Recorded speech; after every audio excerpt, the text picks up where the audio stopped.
नमस्कार दोस्तों, आज है 1 अगस्त और 1 अगस्त से संबंधित महत्वपूर्ण करंट अफेयर्स को आज हम देखेंगे एक एक करके क्वेश्चंस के माध्यम से। आइए चलते हैं पहले प्रश्न की तरफ। पहला प्रश्न क्या कह रहा है कि हाल ही में कृषि मंत्रालय ने कौन सी नंबर की कृषि जनगणना की शुरुआत की है? 9 नंबर, 10 नंबर, 11वीं कृषि जनगणना योजना या 12वीं कृषि जनगणना? तो ये जो शुरुआत किया है ये है ऑप्शन नंबर सी, 11वीं कृषि जनगणना योजना। अगर इससे बात किया जाए तो इसे नरेंद्र तोमर कृषि मंत्री ने इसे शुरुआत की है, इसकी शुरुआत की है।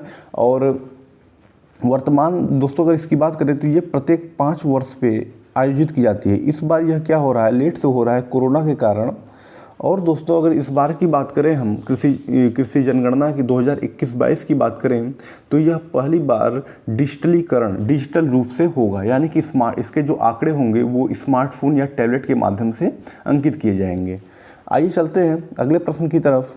क्वेश्चन नंबर 2, बांग्लादेश में भारत के अगले उच्चायुक्त के रूप में किसे नियुक्त किया गया है? कहाँ पूछ रहा है? बांग्लादेश में। प्रणय कुमार वर्मा, विक्रम दोराईस्वामी, संदीप आर्य। ये तीनों के तीनों जो हैं वो कहीं न कहीं उच्चायुक्त के रूप में है, लेकिन बांग्लादेश में जिसे नियुक्त किया गया है वो प्रणय कुमार वर्मा को। ऑप्शन नंबर ए सही है। अगर हम बात करें दोस्तों प्रणय कुमार वर्मा, तो इससे पहले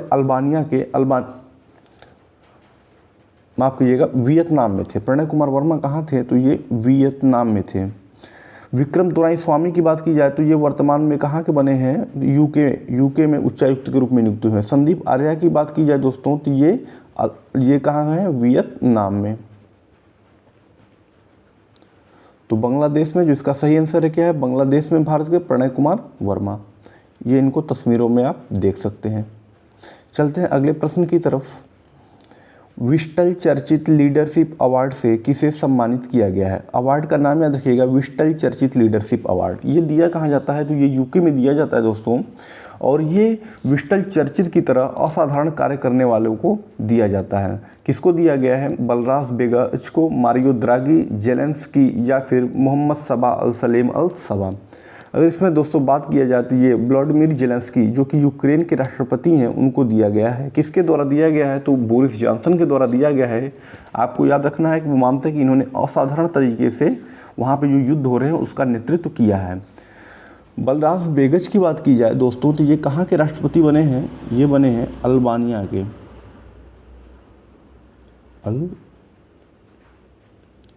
अल्बानिया के राष्ट्रपति बने हैं। मारियो द्रागी की बात की जाए तो ये इन्होंने अभी हाल ही में इस्तीफा दे दिया है। ये कहाँ के हैं? राष्ट्रपति थे तो ये इटली के थे।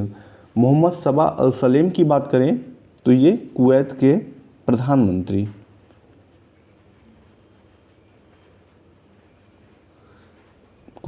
प्रधानमंत्री बने हैं। आइए चलते हैं अगले प्रश्न की तरफ। कह रहा है हाल ही में डॉक्टर सी नारायण रेड्डी साहित्य पुरस्कार से किसे सम्मानित किया गया है? आप इसमें ऑप्शन नहीं दिया है, आपको नाम याद रखना कौन सा पुरस्कार? तो डॉक्टर सी नारायण रेड्डी साहित्य पुरस्कार। जी हाँ, ये इससे किसको सम्मानित किया गया है? ये एक तेलुगु लेखक थे दोस्तों, इनके नाम पे पुरस्कार दिया जाता है साहित्य के क्षेत्र में। तो ये बात करेंगे तो ये दिया गया है डॉक्टर, ऑप्शन याद रखिएगा, डॉक्टर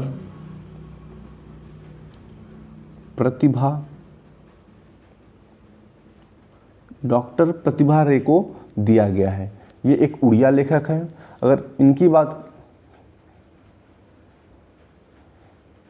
बात की जाए दोस्तों तो डॉक्टर प्रतिभा रे को सन 2011 में ज्ञानपीठ पुरस्कार, सन 2007 में पद्मश्री और 2022 में पद्म भूषण जैसे महत्वपूर्ण पुरस्कार मिल चुके हैं।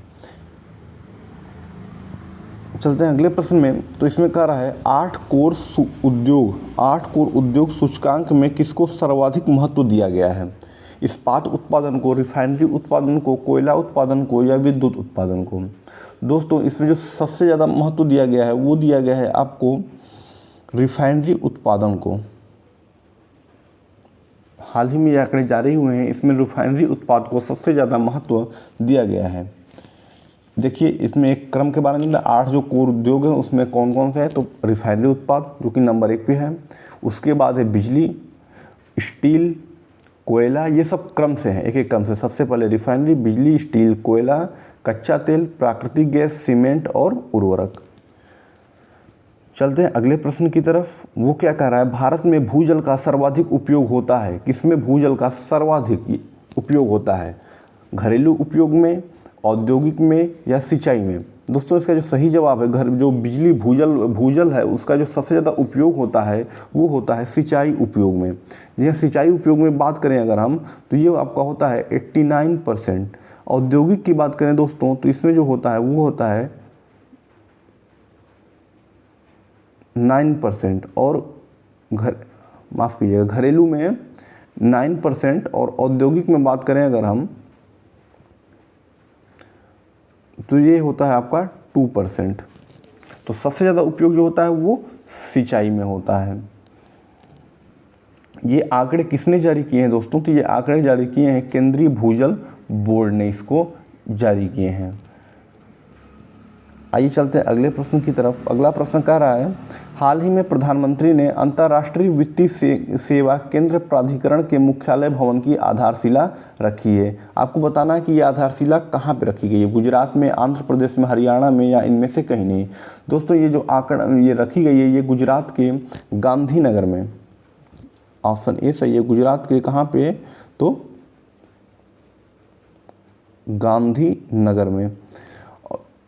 कहाँ पे, गुजरात के गांधीनगर के गिफ्ट में। गिफ्ट मीन्स क्या होता है, Gujarat international finance tech city में इसकी आधारशिला रखी गई है। आपको याद रखना है इसका शॉर्ट फॉर्म गिफ्ट, गुजरात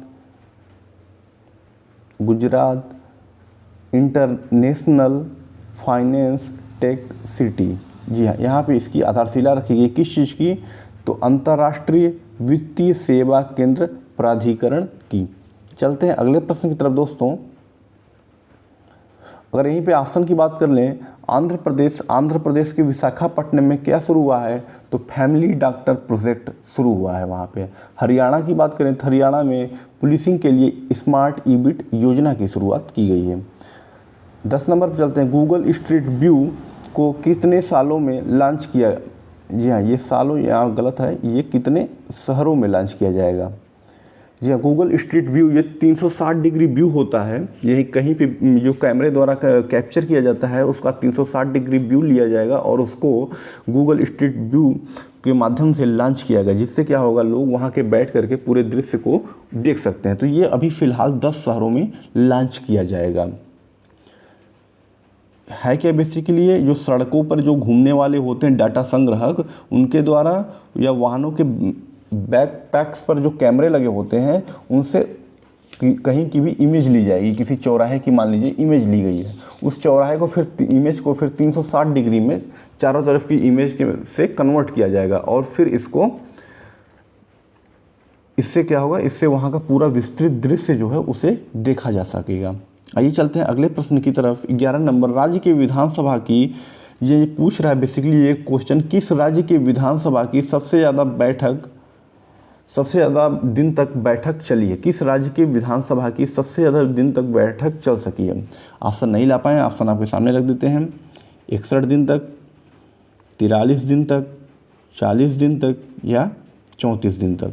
दोस्तों इसका जो सही आंसर है, किस राज्य की विधानसभा की बैठक सबसे ज़्यादा दिन तक चली है, तो इसमें पूछा राज्य की, तो आपको याद रखना ये हमने दिन लिख दिया है। तो ये 61 दिन तक जो है वो सबसे ज़्यादा बैठक चली है, वो भी किस राज्य की चली है, तो वो आपको याद रखना है केरल राज्य की बैठक सबसे ज़्यादा दिन तक चली है। आइए चलते हैं अगले प्रश्न की तरफ। और एक और याद रखना है, केरल में 144 अध्यादेश भी जारी किए हैं जो पिछले साल क्या है, सर्वाधिक है। ये आंकड़े जो हैं ये 2021 के हैं दोस्तों, ये नहीं 2022 के। 2022 की बैठकें तो अभी चल रही हैं, तो ये आंकड़े 2021 की हैं। आइए चलते हैं अगले प्रश्न की तरफ। ये कह रहा है, हाल ही में किस राज्य के मुख्यमंत्री ने महतारी न्याय रथ यात्रा की शुरुआत की है? मध्य प्रदेश, उत्तर प्रदेश, राजस्थान या छत्तीसगढ़? तो इसका सही ऑप्शन है ऑप्शन नंबर डी, छत्तीसगढ़ ने। अगले प्रश्न की तरफ चलते हैं और ये है आज का अंतिम प्रश्न। वो है, दुनिया का पहला तंबाकू निरोधी बिल किस देश में प्रस्तुत किया गया है? यह तंबाकू निरोधी बिल किस देश में प्रस्तुत किया गया है? इसका आंसर आप कमेंट बॉक्स में देंगे। तब तक के लिए अगर दोस्तों वीडियो अच्छी लगी हो तो लाइक करिए, शेयर करिए, सब्सक्राइब करिए। तब तक के लिए जय हिंद, थैंक यू।